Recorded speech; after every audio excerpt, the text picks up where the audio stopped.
Здравейте, казвам се Гергана и заедно с моята приятелка Елеонора учим в езикова гимназия Иван Вазов, град Пловдив.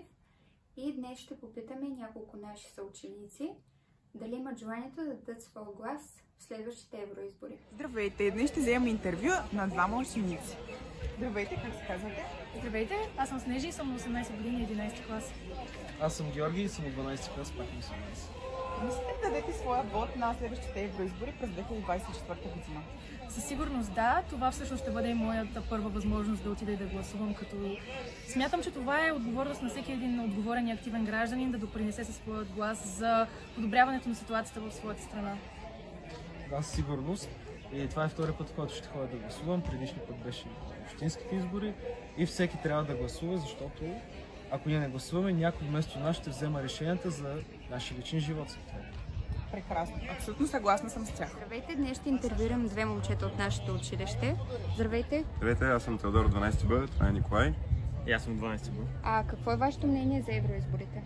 Мисля, че това са най-важните избори, които всъщност можем да вземем участие в тях.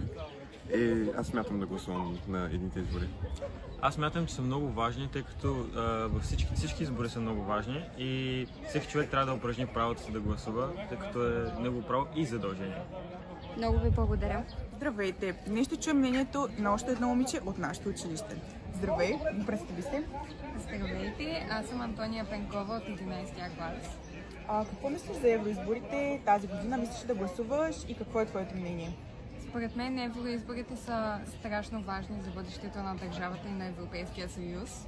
Аз от малка искам да гласувам и със сигурност ще упражня правото си на глас това лято.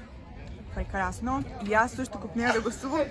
Скоро ще ми се даде на мен това право. Днес ще интервюираме още двама ученици. Здравейте, представете се накратко. Аз съм Елица от 12 клас. Какво е вашето мнение за евроизборите и бихте ли си дали гласа на следващите? Аз смятам, че е отговорност на всеки гражданин да даде своя глас, защото така формираме нашето общество, нашето мнение и ние всички като една общност трябва да сме солидарни, трябва да гласуваме, за да изразим мнението си и да бъде то чуто.